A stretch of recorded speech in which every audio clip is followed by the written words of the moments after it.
Hi, my name is Darrell. Welcome to TAG, the Armchair GM.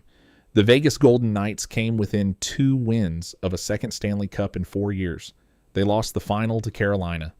And then they did the most Vegas thing imaginable. They traded away a 37-goal scorer, played salary cap Tetris until 3 in the morning, and somehow came out with their best defenseman locked up long-term. Same old Golden Knights. And honestly, that's kind of a compliment. Let's grade it. This is the Armchair GM.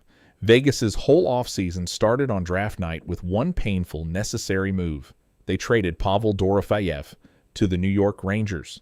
This is a 25-year-old who just set a career high with 37 goals playing next to Jack Eichel in his prime, and Vegas moved him. Why? Because it's Vegas, and it's always the cap. Dorofeyev was about to get paid as a restricted free agent. The Rangers gave him 7 years at $11 million. And the Knights simply couldn't fit both him and the guy they really wanted to keep.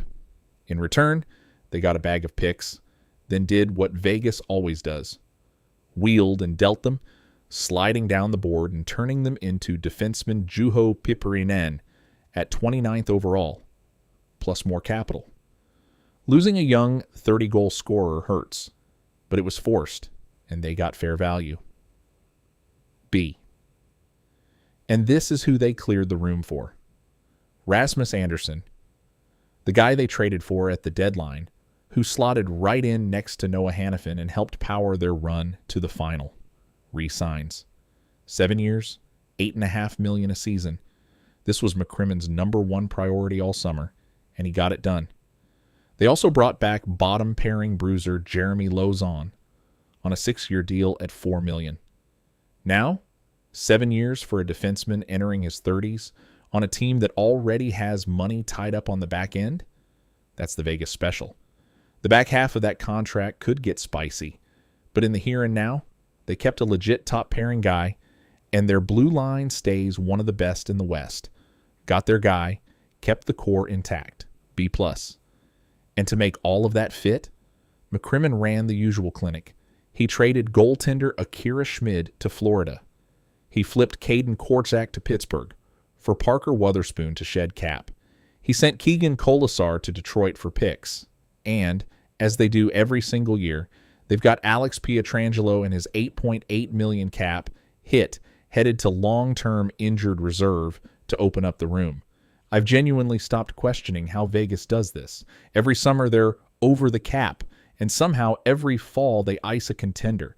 It's a superpower at this point. Death, taxes, and Vegas finding cap space. B.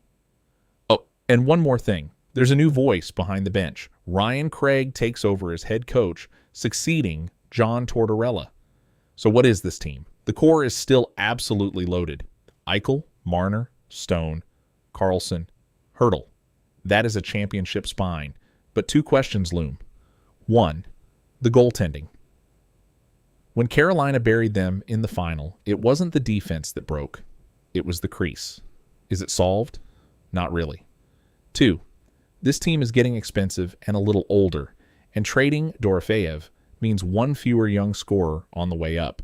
Here's my read. Vegas didn't get better this summer, but they didn't need to blow it up either. They were 2 wins from a cup. They kept the band together, cleared the cap, and reloaded for 1 more run. It's not flashy. It's just relentlessly competent, which for Vegas is the whole brand. Kept the contender intact. No real upgrade. Goaltending still a question. Steady as ever. B. So Tesh, are the Knights still a cup favorite, or is the window starting to creak shut? And how are they always cap legal? If you've cracked the code, put it in the comments. Report cards on every team, all off-season long. Subscribe and ring the bell. I'm Darrell. TAG, the Armchair GM. Sports talk, no filter.